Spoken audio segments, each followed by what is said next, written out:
बचन बाबूजी महाराज भाग दूसरा, बचन नंबर 58। आगरा 30 दिसंबर सन 1936। अनामी का प्रथम रूप स्वामी है और स्वामी से जो धार निकली वो राधा है। जाल देश के नीचे से दो धारें निकली, काल और माया। काल भंडार का शेष है और माया धार का। सत्य देश की रचना नीचे से ऊपर की तरफ खींचकर हुई और ब्रह्मांड और पिंड की ऊपर से नीचे धार उतार कर, यानी कार्रवाई बिल्कुल उल्टी हो गई। इसलिए संसार की रीत असली परमार्थ से उल्टी है। संत साध महात्मा का हमेशा विरोध किया गया। जिस परमार्थ की संसारी तारीफ करें उसमें जरूर धोखा है। सिर्फ सूरत ही नीचे से ऊपर खींचकर सत्य देश का आनंद हासिल कर सकती है। इसलिए सूरत शब्द की रीत के अलावा सब परमार्थी कार्रवाइयां उल्टी हैं। अनामी पुरुष का जो समूह है उसमें चैतन्य ही चैतन्य और आकर्षण ही आकर्षण और प्रेम ही प्रेम है। वह समूह मुतलक है। उसकी अवस्था का किसी तरह कुछ वर्णन नहीं हो सकता। उसको महज प्रेम कह सकते हैं। वहाँ प्रेम ही प्रेम है और कुछ नहीं है और न था। वो भंडार प्रेम का भारी, वहाँ प्रेम ही प्रेम रहान। रचना से पूर्व न उसको कोई देखने वाला था और न कोई उसको सुनने वाला था। उस अनामी ने जो अपना प्रथम रूप दिखाया वो स्वामी है। आप ही आप न दूसर कोई। वो आप ही आप था, दूसरा कोई नहीं था। इस आप ही आप की हालत का ज़हूर स्वामी है। स्वामी से जो धार समूह बनाती हुई और आप ही आपका ज़हूर करती हुई निकली वो राधा धार है। राधा स्वामी और अनामी एक हैं। जहाँ तक ये अवस्था है कि चैतन्य खिंचा और अचेत से चेत में आ गया, वहाँ तक की रचना जाल देश की है। जाल देश की रचना मालिक की मौज ने की है, यानी मालिक ने ही की है। वहाँ काल और माया का नाम व निशान भी नहीं था। जैसे घी का दिया जलाते हैं तो सब जर्रे लौ की तरफ खींचते हैं, इसी तरह वो समूह रोशन और बाहोश था और उसका जो भास छूटा हुआ था वो अचेत, मगर वह भी समूह की तरफ खींच रहा था। उसके चेत और होश में आने के लिए सिर्फ इतनी ही जरूरत थी कि वो खींचे, तद्रूप हो और होश में आ जाए। और खिंचा काहे के लिए? रस और आनंद और ज्ञान के लिए। जाल देश की रचना नीचे से ऊपर खिंचकर हुई, यानी चैतन्य नीचे से ऊपर अपने विशेष यानी समूह में खिंचकर तद्रूप हुआ और उसका रस व आनंद व ज्ञान हासिल किया। यहाँ तक केवल अंतर्मुख शक्ति और आकर्षण है। धार और भंडार दोनों समाये हुए हैं, कभी अलहदा नहीं हुए हैं। धार अपने भंडार में समाई हुई और भंडार अपने विशेष से मिला हुआ, इस तरह की अवस्था है। ब्रह्मांड और पिंड की रचना हुई तो उसी शक्ति से, यानी मालिक की चैतन्य शक्ति से, मगर उसके करने वाले काल और माया हैं। जाल देश के नीचे से काल और माया की दो धारें अलग होकर निकली। भंडार की छटौनी और शेष काल है और धार की छटौनी और शेष माया है। जाल देश के नीचे बहिर्मुख शक्ति पैदा हो गई और वहां से सब मामला उल्टा हो गया। जाल देश की रचना नीचे से ऊपर खिंचकर हुई, मगर ब्रह्मांड और पिंड की रचना इसके बरक्स ऊपर से नीचे धार उतार करके हुई।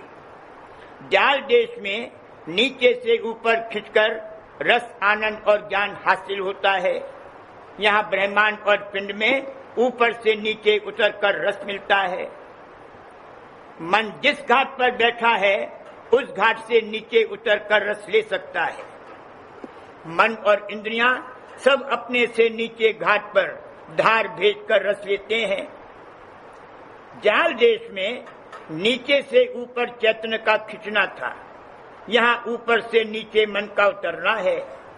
वहाँ अंतर्मुख आकर्षण शक्ति है, यहाँ बहिर्मुखता और फैलाव है। वहाँ धार और भंडार दोनों एक हैं, यहाँ दोनों अलग अलग हैं। इस तरह से कुल कारखाना उल्टा हो गया। इसलिए यहाँ की यानी संसार की रीति परमार्थ से बिल्कुल उल्टी है।